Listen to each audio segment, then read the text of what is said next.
Well, you all know this story. There was a very talented, a genius even artist, Leonardo da Vinci. He didn't paint many works. Today, fewer than 20 can be definitely attributed to Leonardo. Some of them raised questions, some admiration, but when it comes to popularity, that title goes to one particular painting. In 1503, he began working on the portrait of the wife of a Florentine silk merchant, a woman who would later be known to the entire world as the Mona Lisa. Her beauty, her mystery, and especially her smile. Everyone knows this painting, and everyone wants to see it. Over 8 million visitors go to the Louvre every year, and according to the museum's research, around 80% of them come for the Mona Lisa. But what's not so well known is why exactly this famous painting became so, well, famous. What's all the fuss about? In the era of social media, we all understand how one particular actor or politician can suddenly become famous. In the early 20th century, it wasn't that easy, but still manageable. All you needed was a sensation, a hype. And for the Mona Lisa, it all started with a theft. Conspiracy theories, a list of suspects that even included Pablo Picasso, 2 long years of investigation, and a media frenzy. This is the story of the most sensational art theft of modern times, the art crime that made history, and the story of how the Mona Lisa truly became an icon of Western art. The Mona Lisa, perhaps the most famous painting in the world. Nearly 10,000 people filed by Mona Lisa the first Certainly day. perhaps the most celebrated piece of art in the world. One of the most On this famous day in attractions in the world. 1911, The first public Priceless appearance portrait of was Mona Lisa. stolen.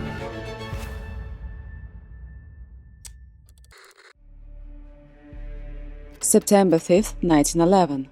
Paris. Montmartre. Past midnight. 2 figures were dragging an oversized suitcase down the streets. They were heading toward the scene. The walk would take several miles, but they couldn't risk taking a carriage, too dangerous, so they went on foot. Once they reached the bank of the Seine, they planned to dispose of the suitcase, but, more importantly, of what was inside it. The 2 men were panicking, and rightly so. What they were trying to get rid of had been stolen from nowhere other than the Louvre itself. The police were already everywhere, so the river seemed their only hope. Those 2 figures were Pablo Picasso and Guillaume Apollinaire.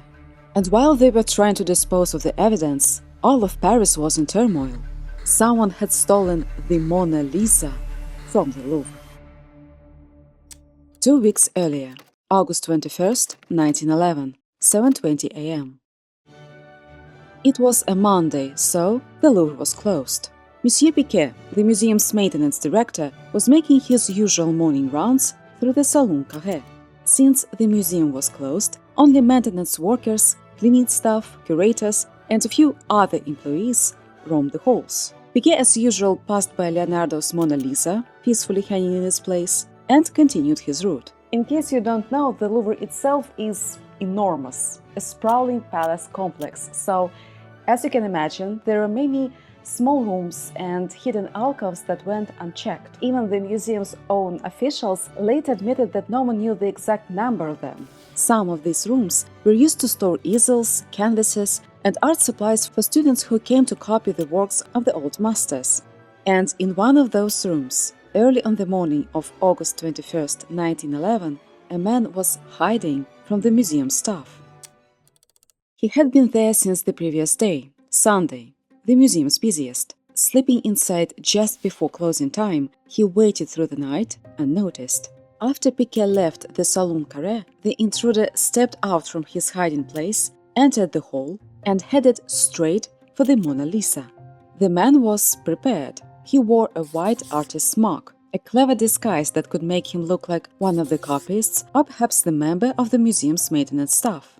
Now the next part was tricky. Taking down the painting and carrying it away was no easy task. Although relatively small, 30 by 21 inches, Leonardo had painted it not on canvas but on poplar wood panel, a common practice during the Renaissance. A few months earlier, the museum had reinforced it with a heavy wooden brace and placed it inside a glass-fronted case. The entire thing weighed around 200 pounds. Not an easy lift for one man. However unbelievable it may sound, but that weight was essentially the only security measure protecting the painting. It simply hung on 4 sturdy hooks. Later, museum officials explained that it was kept that way so guards could remove it quickly in case of fire. So in essence, if you could carry it, you could steal it. All you had to do was just to remove all these protective garments in some secluded spot and walk out, which is exactly what the intruder did, slipping the masterpiece beneath his smock. Obviously, although he had planned everything in advance, he suddenly faced an obstacle. The key he had for the locked door leading down to the first floor failed to work. Hearing footsteps approaching, he quickly used a screwdriver to remove the doorknob. Monsieur Sauvé, one of the Louvre's plumbers, suspected nothing when he encountered the thief. Later, he testified that he assumed the mysterious man was one of the museum's employees. So when the man complained that the doorknob was missing, Sauvé simply took out a pair of pliers, opened the door, and helped him through. After crossing a courtyard and another gallery, the thief made his way toward the museum's main entrance. Only one guard was on duty that day and, as luck would have it, he had just left his post to fetch a bucket of water to clean the vestibule. He never saw the thief. The only person who actually did was a passerby. He noticed a man walking along the sidewalk, carrying a package wrapped in white cloth. He later recalled that the man threw away a shiny metal object. When he checked, it turned out to be a doorknob. That same day, at 8:35 a.m., Piquet passed through the Salon Carré again. Suddenly, he noticed the Mona Lisa was gone. Was he, worried? Did he sound the alarm? No, nothing. At that time, museum photographers could sometimes remove the painting without notice and took it to the studio, so Piquet didn't think much of it. In fact, no one did for the rest of the day. August 22nd, 1911. The next day, Tuesday, the Louvre opened its doors to the public. An artist named Louis Béroux went straight to the Salon Carré. He had come to sketch his Mona Lisa au Louvre, but instead of the Mona Lisa, he found 4 empty hooks. The artist alerted a guard, who merely shrugged. Like Piquet earlier, he assumed the museum's photographers had taken it. But Béroux wasn't ready to give up so easily, so he began asking questions. When would it be returned? Probably tired of all these questions, the guard finally decided to go to check with the photographer, who to everyone's surprise denied having anything to do with the painting. Okay, maybe a curator had taken it for cleaning, but no. Again, nothing. At that point, the guard decided it was probably worth informing the superior. Soon the search became frantic. Hundreds of visitors were herded out. Investigators scoured the miles of galleries. Outside the museum, they found the painting's frame and a broken doorknob. It quickly became clear to everyone. The Mona Lisa, the face of high art, had vanished without a trace. By the end of the day, the story had been picked up by major newspapers across the world. As news of the theft spread, an international search stretched from Europe to the Atlantic, and the borders of France were sealed. August 29th. 8 days after the disappearance of the painting, the theft continued to dominate the newspapers. Every detail, no matter how trivial, found its way into print. But one newspaper became particularly lucky. A young man walked into the offices of the Paris Journal and began to talk.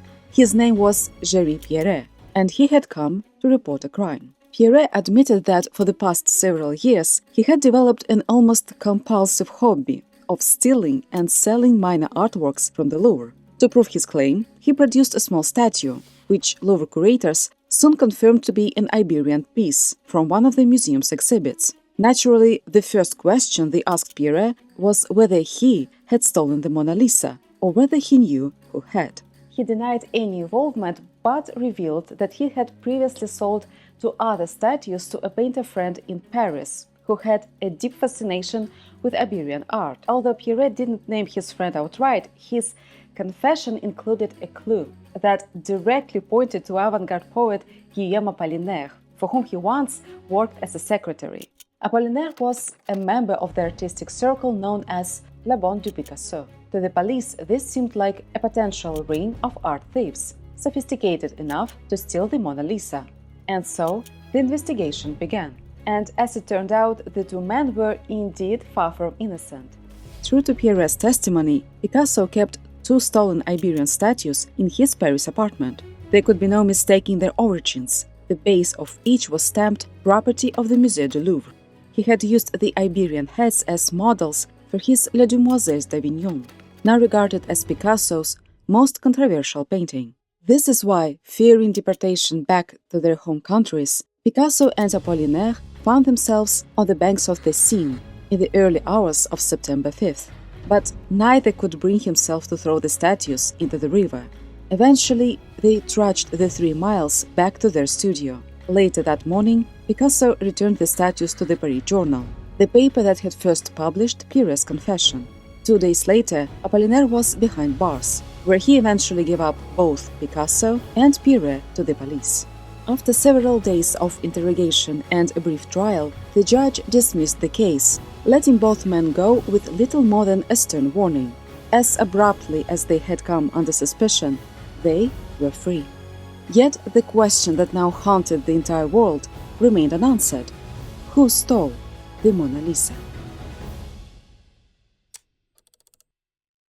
Acquired through conquest, wealth, taste, and plunder, the Louvre, a former royal palace once home to the kings of France, houses perhaps the greatest collection of art in all of Europe. It is, by some distance, the most popular museum in the world. For those who could afford to visit it in the early 20th century, the Louvre was a true treasure. In the Salon Carré alone, one could see paintings by Leonardo da Vinci, Titian, Raphael, Correggio, Veronese, and Tintoretto. During the Belle Époque, Paris had become an international center for painting, dance, music, theater, and publishing. The city boasted some of the world's leading medical and scientific institutions, as well as Europe's most advanced manufacturing industries. It was the face of the future. Motion pictures, automobiles, aviation, all of this made the disappearance of France's most treasured artwork simply unbearable.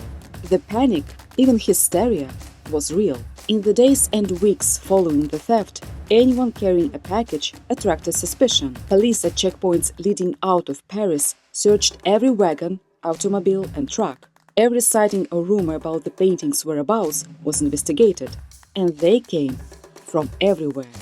Italy, Germany, Britain, Poland, Russia, the United States, Argentina, Brazil, Peru, Japan. Customs inspectors opened and examined the luggage of anyone departing by ship or train. All of this, of course, led to conspiracy theories spreading everywhere. Some claimed that the theft was a distraction engineered by the French government. Others suggested that it was some wealthy American who had masterminded it. The favorite suspect was Morgan, famous for his obsessive art collecting. Meanwhile, thousands of spectators, including Franz Kafka, flooded the Salon Carré when the Louvre reopened a week later, just to stare at the empty wall with its 4 lonely iron hooks. They became perhaps the most famous 4 hooks in history. Some visitors even began leaving bouquets of flowers beneath the spot, soon known as Paris' Mark of Shame. And it was embarrassing indeed. There was little in the early 20th century to protect priceless works from theft. As was proved by Piret, it was pretty easy to slip small ancient artifacts into one's pocket unnoticed. While other major national museums, like the Italian Uffizi, had long required their paintings to be bolted to the walls, most of the Louvre's collection, including the Mona Lisa, continued to hang unprotected. To make things worse, museum staff were allowed to remove artworks without any formal record, exactly the policy that led to the late report of the missing Mona Lisa. By December, as the trail grew cold, the police had to shift their attention to another case. No sight of Mona Lisa was whereabout. Eventually, the officials of the Louvre were forced to admit the worst, that she would never return. November 1913, Florence. An international art dealer named Alfredo Geri received an intriguing letter from someone signed as Leonard. The writer claimed that he had the Mona Lisa in his possession and that he wished to sell it. Geri replied and invited the mysterious seller to Florence. The following month, a mustachioed man wearing a suit and tie walked into Geri's gallery. He assured the art dealer that the painting was at the hotel where he was staying and that it was the real Mona Lisa. How could he be so sure? Because, as he calmly explained, he had taken the painting from the Louvre itself. When asked whether he had acted alone, Leonard appeared evasive. According to Jerry, he seemed to say yes more than no. The thief demanded 500,000 lire, the equivalent of about $100,000, quite a fortune at the time. But Jerry agreed, and they arranged to meet again the following day. The next afternoon, Jerry arrived with Giovanni Poggi, director of Florence's Uffizi Gallery. Leonard took them to the Hotel Tripoli Italia. There, in his small third-floor room, he kept the most sought-after painting in the world. Poggi confirmed its authenticity, but explained that the painting would have to be taken to the Uffizi for further examination. At the Uffizi, Poggi compared specific sections of the painting with close-up photographs from the Louvre and concluded decisively: the Mona Lisa had finally been recovered. Poggi and Jerry then told Leonard that it would be best to leave the painting at the Uffizi while they awaited authorization from the government to issue his payment. Leonard agreed. They shook hands, and as soon as he left, Jerry and Poggi notified the authorities. Not long after he returned to his hotel room, Leonard was arrested. According to police, he seemed genuinely surprised. The true name of Leonard was Vincenzo Peruggia. Born in 1881 in a village near Lake Como, Italy, he moved to Paris in 1908. A few years later, he worked for a firm hired to install protective glass cases on paintings, one of which was the Mona Lisa. This job gave him first-hand access to the world-famous paintings and a clear understanding of how they were protected. And thanks to his uniform, a white smock, Peruggia could move freely through the galleries even after closing hours, exactly what allowed him to steal the painting. June 4, 1914, the day of trial. 3 judges presided over the case in a large room inside Florence's Palazzo Vecchio, which had been remodeled to accommodate journalists from around the world. When asked to describe what had truly happened on August 21, 1911, Peruggia gave a brief account that contradicted both his earlier statement to Jerry and the Paris police's reconstruction of the crime. He claimed that he had entered the Louvre through the main door early that Monday morning, wandered through several rooms, taken the Mona Lisa from the wall, and left the same way he came. It's difficult to understand why Peruggia changed his story in court, given that he had already confessed freely to the crime itself. Perhaps he wanted to protect someone who had helped him during the theft. But some accounts suggested that Peruggia hadn't acted alone. He was said to have 2 accomplices, Vincenzo and Michele Lancelotti. As for his motives, Peruggia insisted that he had acted out of patriotism. He claimed that all the Italian paintings in the Louvre were stolen works, taken from their homeland, Italy, and that he wanted to return the Mona Lisa to her rightful place in Florence. He even admitted that he had first considered other masterpieces, but ultimately chose the Mona Lisa because it was the smallest and easiest to transport. The following day, the chief judge announced Peruggia's sentence: 1 year and 15 days in prison. But his luck soon improved. His lawyers appealed, and the court reduced the sentence to just 7 months. When Peruggia was released, a crowd gathered to greet him. And when he returned to the hotel where he had once kept the Mona Lisa, he discovered that its name had changed. It was no longer the Tripoli Italia. It was now the Hotel La Gioconda. The story of Mona Lisa theft, called by some one of the greatest art crime of the 20th century, left behind countless unanswered questions and theories, and perhaps the most intriguing one of all was found in Casablanca. Just months before Peruggia's trial, a man named as Marquis de Valferna, or the Marquis of the Veil of Hell, told a veteran American journalist that the Mona Lisa had been stolen for his business. He had been selling forged copies of famous paintings.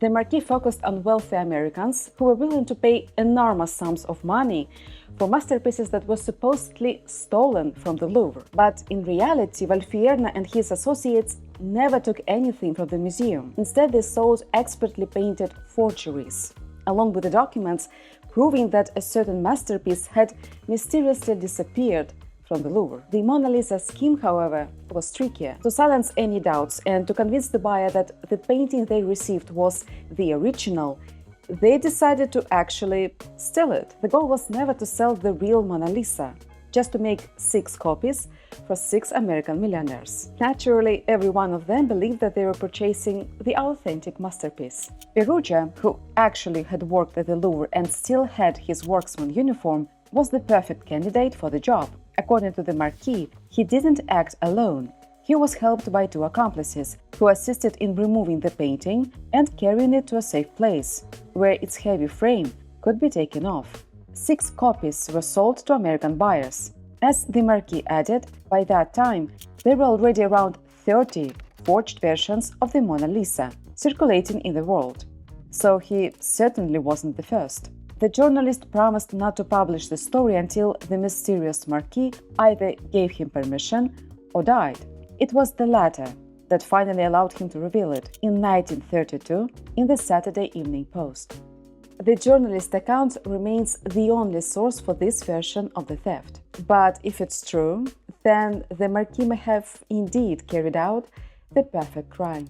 For months after its recovery, the Mona Lisa triumphantly toured Italy until finally returned to the Louvre. On January 4, 1914, the Mona Lisa resumed its old place on the wall of Salon Carré. It had been gone for more than 2 years. The mysterious heist, the high-profile investigation, and especially the worldwide press coverage had quickly elevated the Mona Lisa into the public consciousness. By then, it had become not just a masterpiece, but a national treasure.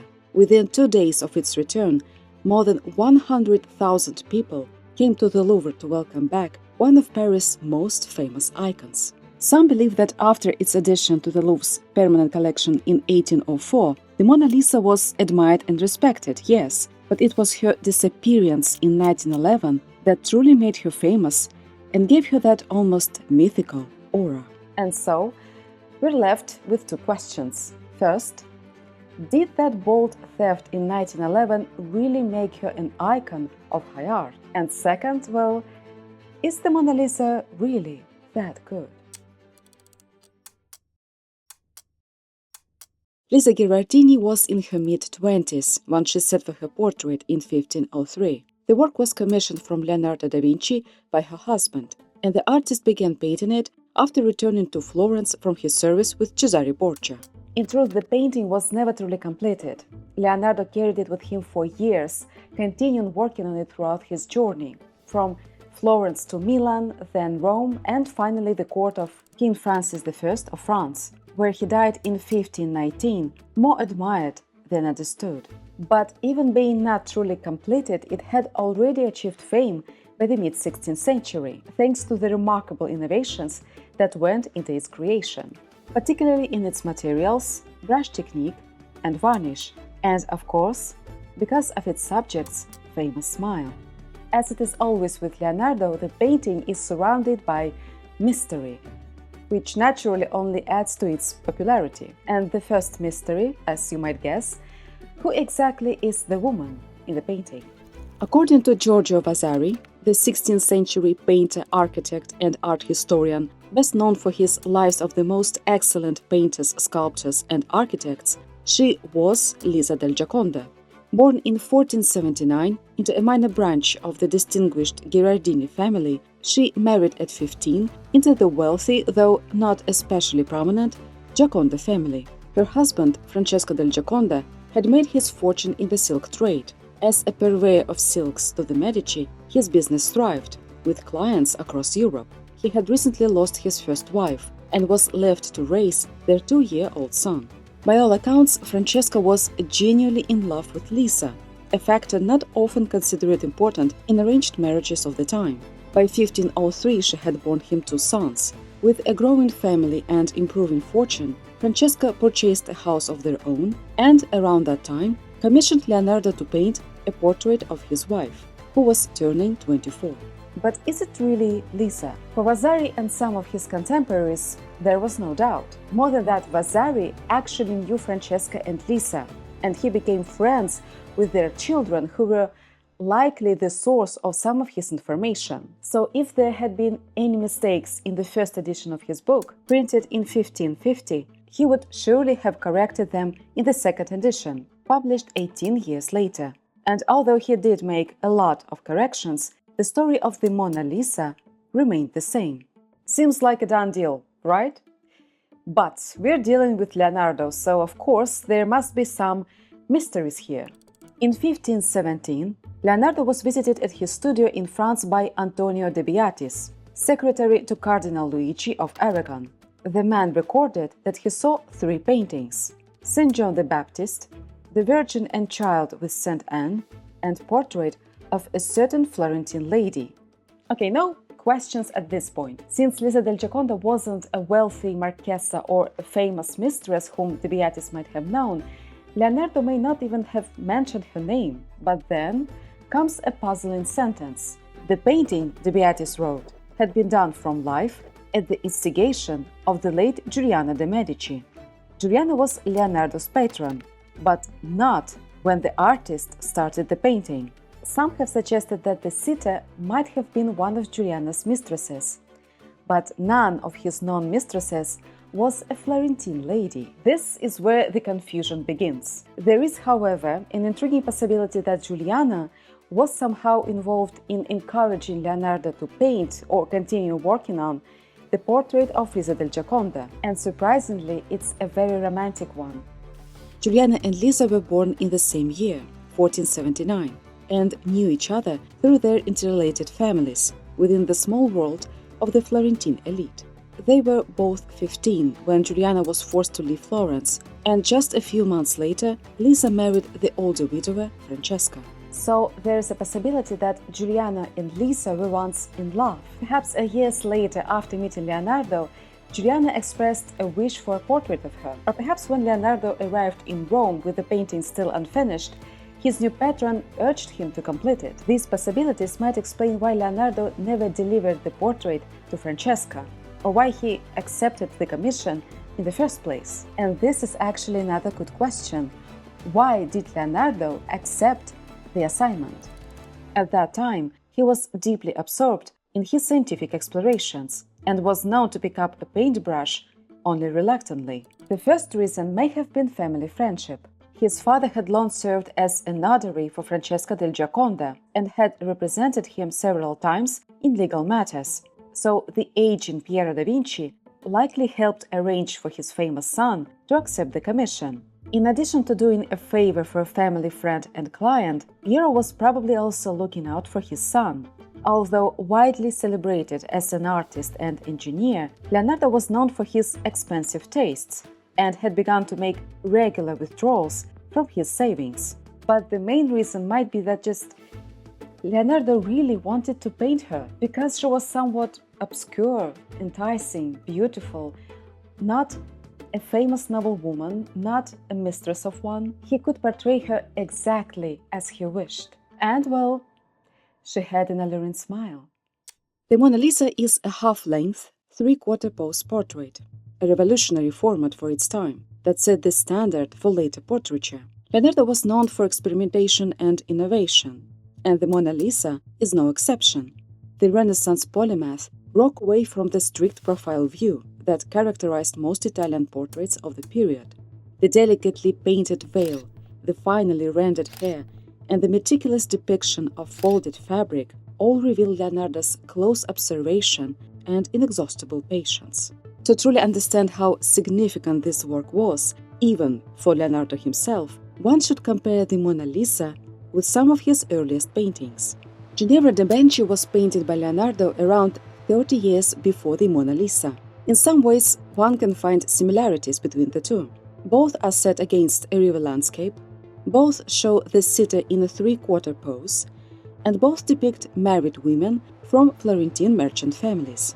But you don't have to be an art historian to see the difference. Ginevra da Vinci was painted by a young artist with astonishing skills of observation. The Mona Lisa is the work of a man who had spent a lifetime using those same powers to explore his intellectual passions. Thousands of notebook pages document Leonardo's studies. Light rays striking curved objects, dissections of human faces, geometric volumes transforming into new shapes, the movement of turbulent waters, analogies between the earth and the human body. The science, the pictorial skill, the fascination with nature, the psychological insight, all of it is there, harmonized, in a single work.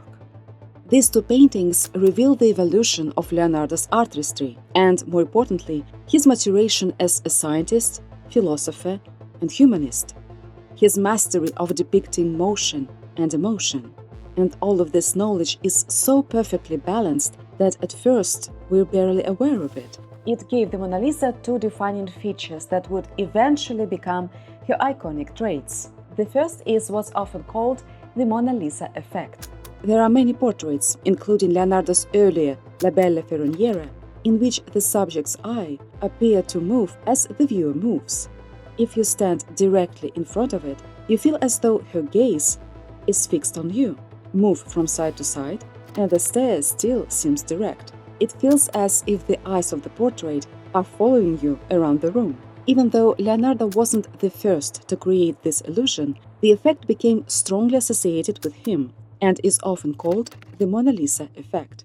Dozens of experts have studied the Mona Lisa to understand why this happens. One explanation is that in the three-dimensional real world, light and shadow on a face shift as our viewpoint changes, but in a two-dimensional portrait, they do not. This is why we perceive eyes that face straight ahead as looking directly at us, even when we're not standing right in front of them. Because of Leonardo's mastery of light and shadow, the phenomenon is far more pronounced in the Mona Lisa.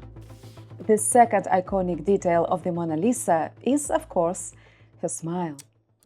In this work of Leonardo, wrote Vasari, there was a smile so pleasing that it was more divine than human.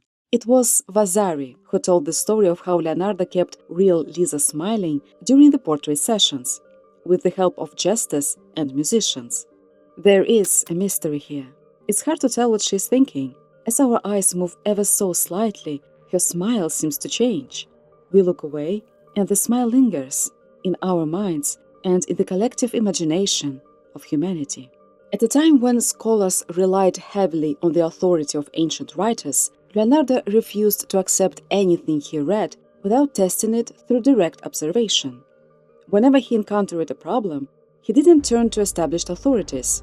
He experimented. While perfecting Lisa's smile, Leonardo spent nights in the depths of the morgue beneath the hospital of Santa Maria Nuova.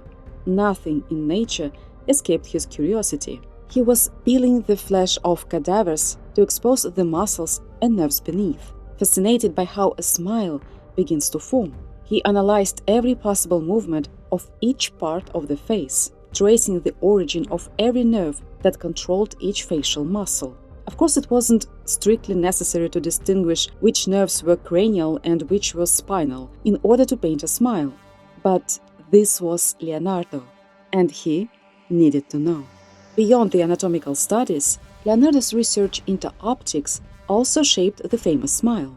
He realized that light rays don't converge on a single point in the eye, but strike the entire surface of retina.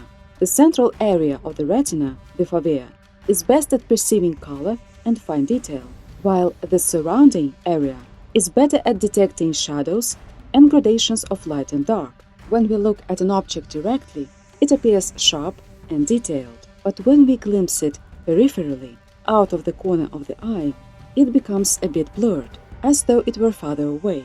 With this knowledge, Leonardo created an uncatchable smile, one that is elusive if you are looking straight at it. When you stare directly at the smile, your retina captures the tiny details and outlines, making you appear not to be smiling. But when you shift your gaze slightly, say toward her eyes, you perceive her smile only peripherally, a little blurrier. As the sharp edges fade, the shadows at the corners of her lips and the soft sfumato around her mouth make it seem as though her lips gently turn upward in a subtle, mysterious smile. The result is a smile that shines brightest when you're not looking for it. Truly the ultimate mastery of motion and emotion. The painting became more than a portrait of a silk merchant's wife, and certainly more than a mere commission. Leonardo never delivered the painting, and, judging from his bank records, never collected any money for it. He was painting it as a universal work, for himself and for eternity, rather than for Francesca del Gioconda. Every insight and inspiration that struck him was layered and layered again into the work. Just as Leonardo himself became more complex and deeply layered with time, so too did the Mona Lisa. The Mona Lisa remained in Leonardo's studio when he died. It then entered the royal collection of King Francis I, was later reclaimed by the French revolutionaries, briefly hung in Napoleon's bedroom, and was finally installed in the Louvre in 1804, only to be stolen in 1911. The Mona Lisa is a good painting. No one would argue with that. Even while Leonardo was still working on it, his contemporaries began copying her then novel three-quarter pose. And not just pose. While Leonardo perfected the original Mona Lisa, his followers and some of his students produced copies of the work, perhaps even with occasional help from the master himself. Some of these are exceptionally good, such as the Vernon and Isworth Mona Lisa. Others are, I would use the word intriguing. Take the semi-nude variations of the Mona Lisa created by his followers, also referred to as Monna Vanna. At least 8 of these works survive. Given that so many were produced around the same time, it's not unreasonable to suggest that Leonardo not only approved of them, but even found them amusing. But it wasn't until 1860s that critics began to hail it as a true masterpiece of Renaissance art, a judgment that at first reached only a narrow circle of French intellectuals. It was the sensational headlines, decades later, that finally secured her place in the world's imagination. The theft of the painting in 1911 and the ensuing media frenzy brought it worldwide attention. When news of the crime broke on August 22nd, it caused an immediate sensation. In the following days, from Manchester to Sao Paulo, the crime became front-page news. The art world was thrown into consternation, declared the Washington Post.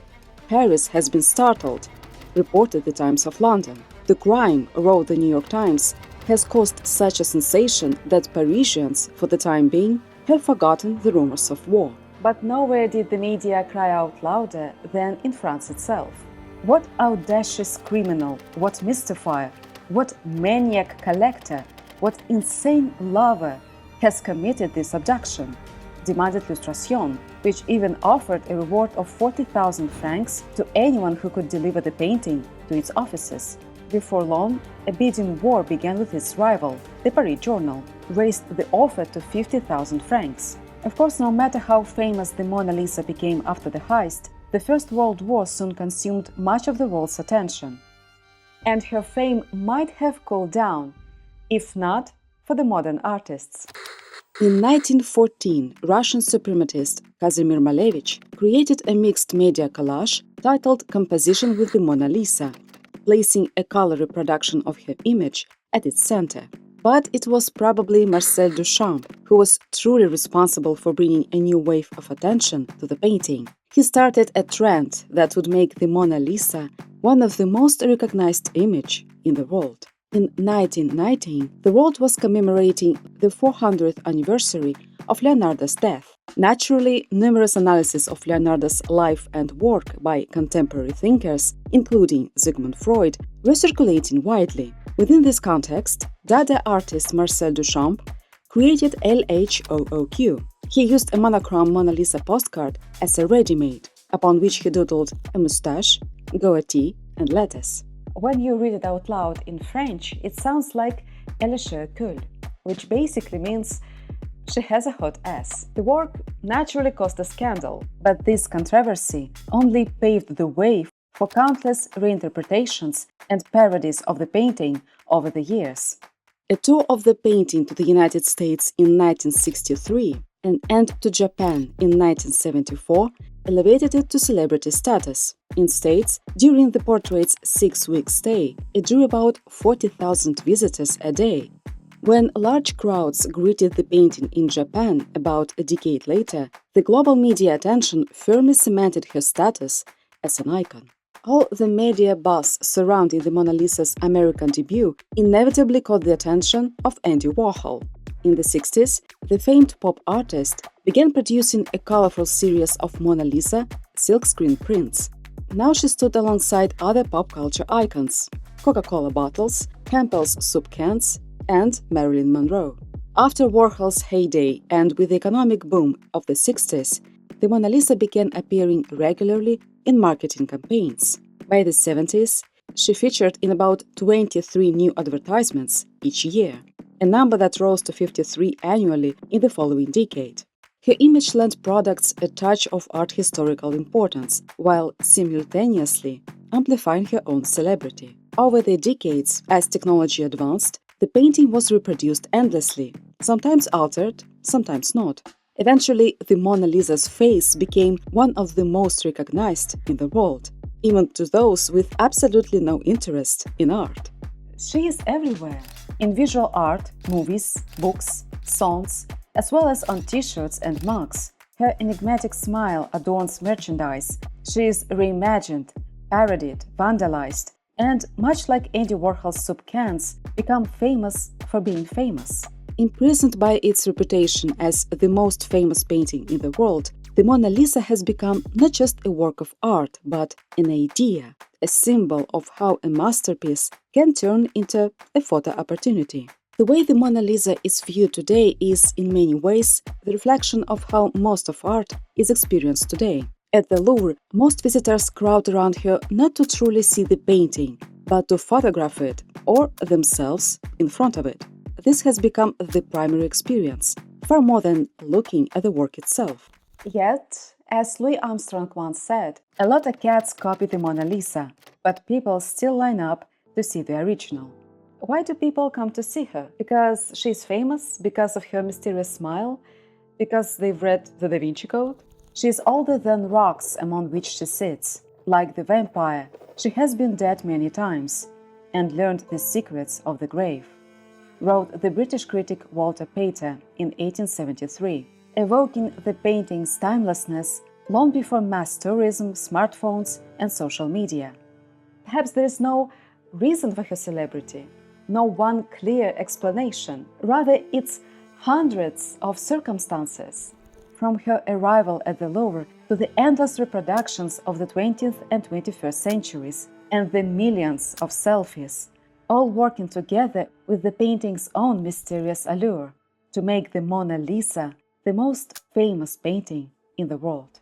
Or maybe the reason is that Leonardo created a work capable of emotionally engaged viewers for centuries, and in that sense, truly timeless.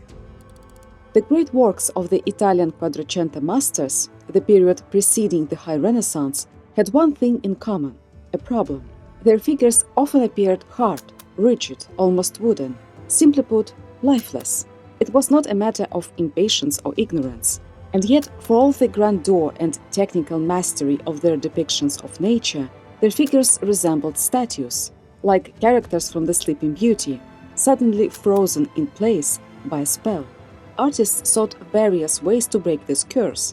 Botticelli, for instance, emphasized the waving hair and fluttering garments of his figures to make their outlines appear less rigid. But it was Leonardo who found the true solution to the problem. If the outlines are not so firmly drawn, if the form fades slightly, dissolving into shadow, the spell of lifelessness is broken. This was Leonardo's famous invention, the technique the Italians call sfumato, that made everything come alive. The softened outlines and mellowed colors allow one form to merge seamlessly into another, always leaving something to our imagination.